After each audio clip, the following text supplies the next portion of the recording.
Good morning. Well, when we hear our Honorable Prime Minister Justin Trudeau chastise President of USA for walking out of Paris Accord, we have a sense of elation and happiness that here is one person who what he says possibly does. He was so vocal about climate change, preserving national heritage and international biodiversity. He appears to be the custodian of the conscience of the world. What a feeling of elation and happiness. But when actions belie the words, and when the reality is not what appears to me to be falsified, suppressed, then it starts stinking. It doesn't smell sweet. Canadian Parks and Wilderness Society's annual report takes a very hard look whether Canada is meeting its obligations, international obligations. Yesterday we talked about the international obligations regarding Palestine and Israel. And today we find that Canada is also not complying with its commitment and obligations to the United Nations Convention on Biodiversity. And that was signed by the Harper regime. And the aim was to halt biodiversity loss. And the biodiversity loss is not less. Let's not forget that according to this report by the agency of the Government of Canada, is shocking revelation that we are among those countries which have not cared to preserve their biodiversity, though we have a rich heritage. Today we are occupying the last place in G7 countries as far as preservation of biodiversity is concerned. The commitment was made 7 years back to double the size of the protected regions by 2020. Only 3 years are left. In 2015,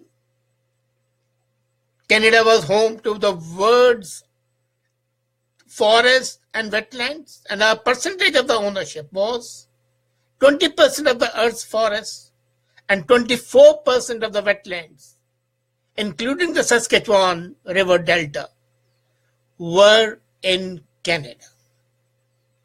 And by 2020, it should have been doubled. The results are not there. Only 3 years are left, and we have not achieved even 17%. What to say of 50%? Now imagine we are a part of the nature. I'm against that hoax called global warming, but I definitely agree that climate change is there. And the biodiversity preservation and the conservation is something which is a must. But are we doing it? In 20, when this convention was signed, the United Nations Convention on Biodiversity, Canada had 9.6% of its lands and fresh waters under protection. Canada agreed to meet the international target of protecting at least 17% of its territory within a decade, that is till 2020.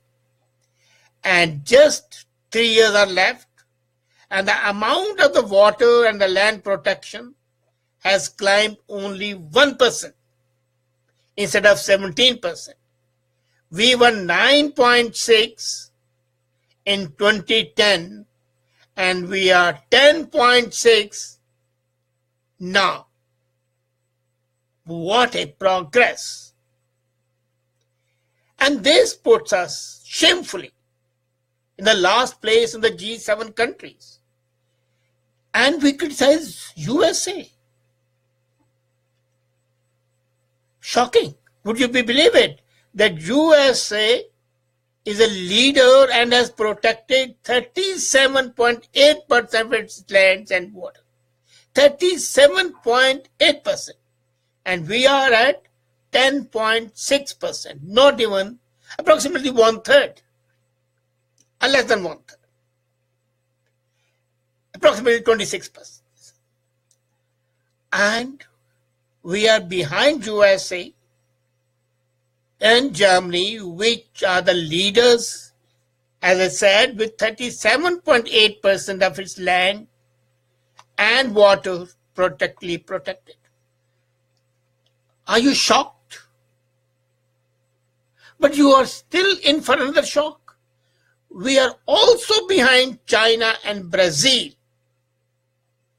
And these are the countries with large mass of land. So we are behind G7, we are behind Brazil, we are behind China. So we are much beyond what was expected of 17%. And nature wants us to be closer to 50%. We are well below the average. Now 90% of the land, possibly here, is owned crown land, owned by the government. But there is a lack of political will. And that is mentioned in the report. The director says, I think there is no concerted focus on this issue. The jurisdictional issues get in the way the people are thinking. Sometimes we say it's a federal responsibility and sometimes the provincial responsibility because the land use is in the purview of princes. And the provinces and the federal government are often either not talking to each other or talking across each other. Now imagine your biodiversity of which we are proud of. 20% of the world's forests are with us and we are not protecting them. And shockingly, 24% of the wetlands are with us and we are not protecting them. When we wanted 17% increase, we have increased only 1%, while other countries have increased more than 35, 37, 40%. So what is to be done? It needs a concerted action. But most importantly, it needs a political will. Mere talking and lecturing other countries who are performing much better than we are would not help us. It might help you strike a pose, but you'll be seen through as a country whose leaders talk, and the talk is all sound and fury, signifying nothing. At least nothing as far as biodiversity is concerned. And I'm amazed that this government has a minister at the helm of affairs who is a PhD, who is a scientist. And if that is there, and under the tutelage of a scientist, we are performing in such a grand manner, then I can only lament. What are we doing? Are we honest? Have we lost all sense of honesty? Can we only talk and not perform? And yet, is it too late? We have wasted Such a long of time. Only 3 years are left. 7 years we have spent and we have attained 1% of the goal. Can we reach the target by 2020? Mr. Herbert Daly, the CEO, says yes. But we have to be careful not to become 17% of our ceiling. Now, he is very optimistic. He says we can. Yes, we can. It's not difficult. Yes, it might be difficult, but it's not impossible. And it's possible and probable, as I'm fond of saying. But then 17% should be a milestone, should not be the end. If USA and Germany can have 37.5%,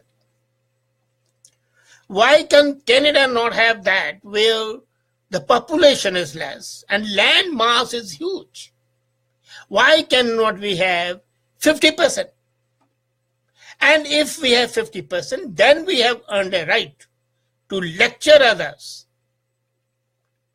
But if we are lagging behind and showing such a sorry spectacle of a performance, then do we have a right to lecture them? No, we don't. And unfortunately, the target set not only become a ceiling, but even those ceilings are not reached.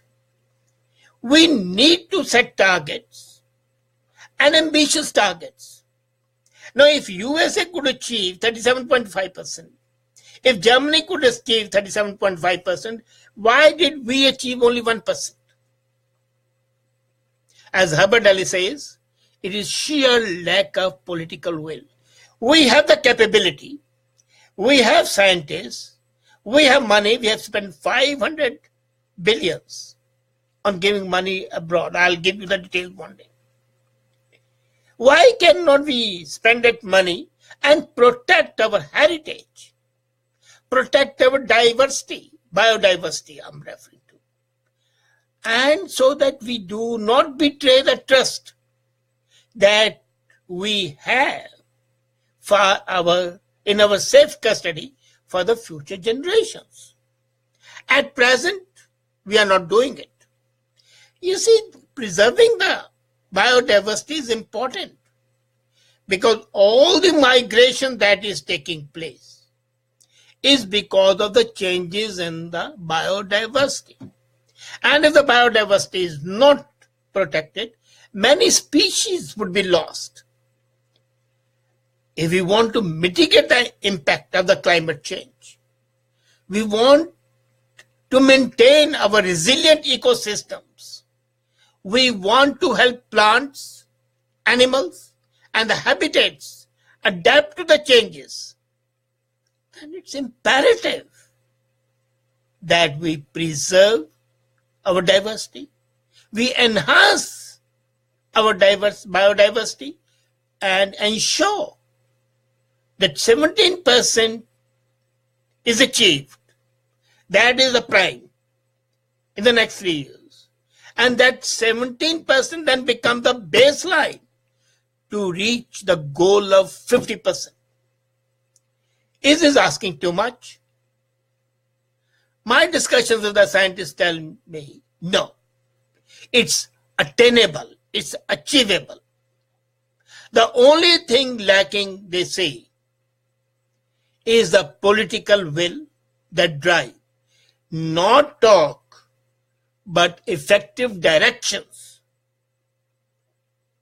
I don't know why our leaders cannot devote time here rather than participate in jamborees and parades, catering to the people and the pressure groups to enhance their vote banks.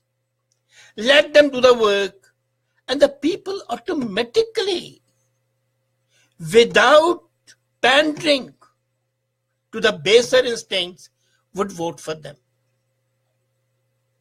I hope the government wakes up and stops the talk but walks the talk.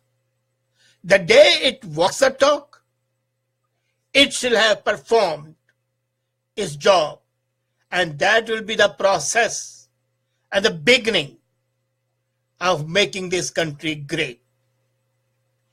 Is it asking too much? Think about it. And have a nice time. Hope our biodiversity becomes the best in the world. Thanks.